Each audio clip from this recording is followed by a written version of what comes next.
And now I've spent good money and I'm still lusting after the original, so what's the point? Hello, and welcome to a brief case of luxury where we discuss all things educational about what it means to be a mindful luxury consumer. So, as a full time business researching professor who studies business strategies and consumer behaviors, I know luxury consumption often gets a bad rep for promoting unhealthy mindsets and money habits, but it doesn't have to be that way. So, let's start learning about what it means to be an informed consumer and what a mindful approach to luxury can look like for all of us. Look, I get it. For many of us, our dream purses are not cheap, okay? And even if we have painstakingly set aside the money, they may not always be available or easily accessible for us to buy. So it's really tempting to settle for an alternative or a substitute bag that is either less expensive or easier to get our hands on, and it's even more tempting if we're just impatient about saving our money or waiting to be offered the bag. But is buying a dupe worth doing, both financially and emotionally? So before you settle for a designer dupe, ask yourself, would settling for a dupe bring you the same amount of satisfaction as getting your hands on the original bag that you wanted? My kryptonite is purses, but you can swap that out for any luxury purchase, jewelry, watches, shoes, ready-to-wear, etc., where there are lesser alternatives available. To answer this question of whether or not selling for a dupe is a good idea would require you to carefully consider several important criteria, and I want to share with you some of my experiences. What I settled for, what curbed my appetite for the real thing, and what just didn't quite work out, what quite didn't satiate the hunger, and what that means for my future purchases. So just to clarify, I'm talking about dupes as in legitimate designs by other brands or fashion houses that share aesthetic similarities and not straight up fakes or replicas. From a moral and ethical business standpoint, I personally don't believe we should be supporting the production of counterfeit products. It is not a victimless crime, even if I'm not referring to the potential questionable workplace conditions of the people producing the counterfeit products, but the victims do include the imitated brand itself, even though most people like to think these victims aren't as affected just because they are large, successful, wealthy companies. In my opinion, if you stole from a billionaire who can't afford to lose a couple of bucks, it's still stealing, you know? So that being said, I know fashion houses do and can get into trade dress claims when one design looks too similar to another, even if it's not a straight up imitation. I'm not talking about parody products either, even though I love me some good luxury parody products. They just make me giggle. And I posted a YouTube short of a recent unboxing if you're interested. Parody products walk a fine line between trademark, copyright, trade dress infringements and the concept of fair use, especially if it's successful in imitating others while maintaining what the court calls a humorous form of social commentary.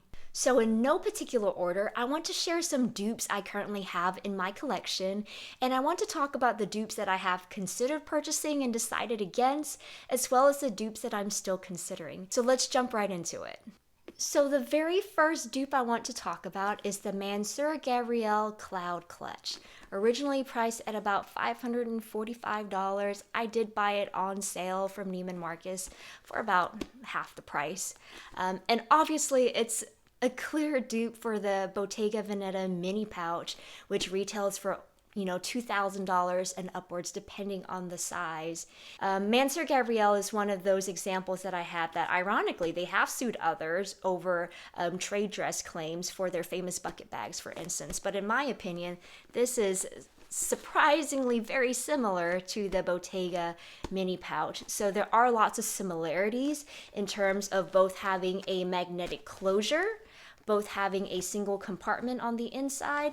Now, while the Bottega Veneta bag is made out of calf skin, this is made of lamb skin, and it is extremely soft and supple. And both bags also feature detachable shoulder straps so that you can wear it crossbody style. I personally love this bag. It's great for the summer. You can dress it up, you can dress it down. The color that I have here is called Piscato, and it is just such a lovely neutral neutral, warm color. In terms of whether or not this bag satiated my need to actually get the Bottega bag instead, which is what I had originally wanted, I would say yes, satisfaction was 100% achieved. Because at the end of the day, I think this is more of a trend piece that I was still unsure of. And in my mind, I just couldn't justify the $2,000 price point for the original Bottega pouch bag. And so for me, I am extremely happy with this purchase. Next up, we have the Longchamp zipped crossbody bag that retails for about $365. I know there has been other people who've made videos about this, but it is very similar in style to the Hermes Evelyn bag.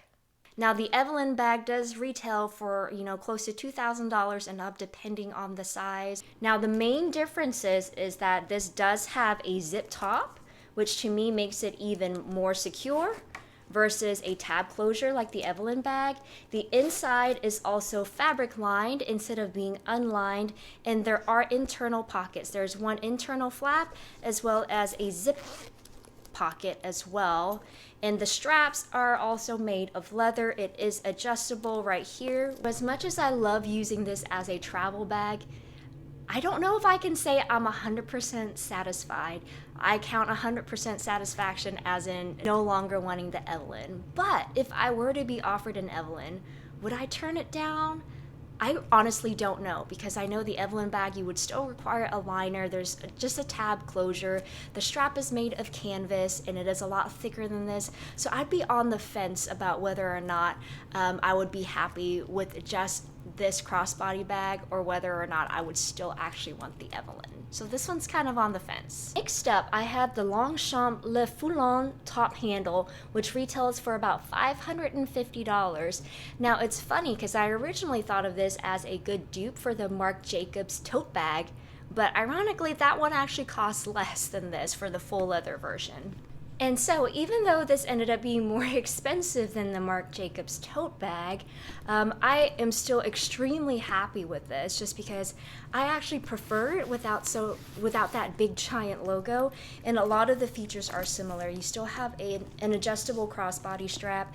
It does have a zip closure, and there are, again, compartments on the inside, considering one that's a zipped compartment as well as just an open compartment.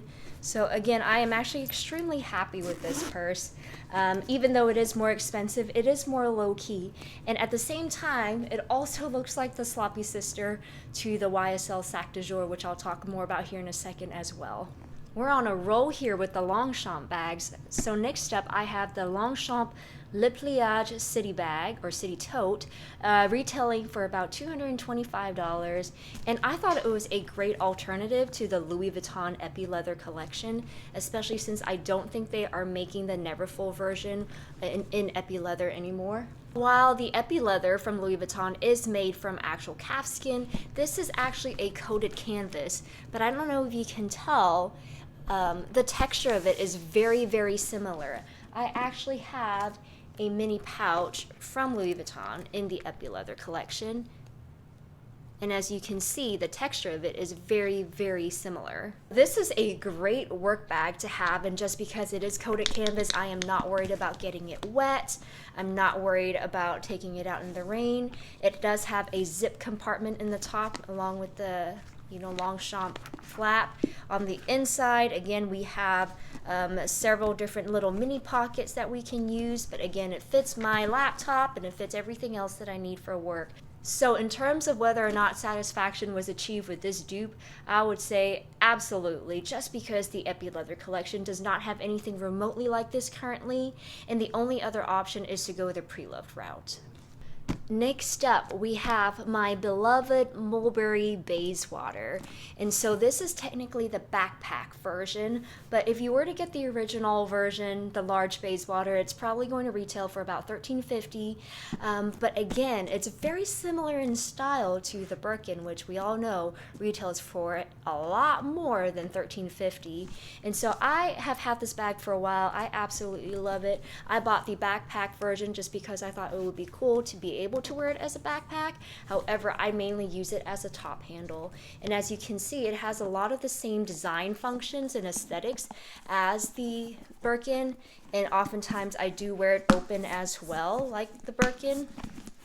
And so this is how I would wear it for work, for instance. I highly recommend them. Their leather is amazing, their quality is amazing, and this bag has just served wonderfully as a work bag. However, if I were to be completely honest, I don't know if I can say I've achieved 100% satisfaction if the goal was for this Bayswater to be a dupe for the Birkin. As much as I absolutely love the bag, I don't know if I would consider getting another because I would just much rather save up for the Birkin as an investment piece, especially since the Bayswater don't really retain its value and you can find them for fairly cheap on the secondhand market. Now, my very last dupe is a dupe that's not a dupe, but a lot of people like to think of the Hermes Her bag as the sister to the Kelly bag. And I know there are other dupes for the Her bag as well out there, but one of the main reasons why I wanted to get the Her bag was because it was like a more casual version of the Kelly bag. It has a lot of this very similar features in terms of the closure, the style, the trapezoid style, the crossbody strap. The Her bag is not cheap. It still retails for upwards of $2,500. So I believe this version was about $2,675. So if I were to purchase this with the intention of it being a dupe for the Kelly bag, would I say I am satisfied with this bag? Actually, no. As much as I love the bag, it is still canvas. It does have a slightly different aesthetic, and I think there are better alternatives if you are wanting something more similar to the Hermes Kelly bag instead. Even though I love it, it's just not what I would consider a satisfactory dupe. There you have it. Those are the bags in my collection that I had purchased some point in the past because I thought it would be a good alternative to the actual bags that I was wanting instead. Now, there are other dupes that I've considered and have decided against for now, but I haven't completely ruled them out.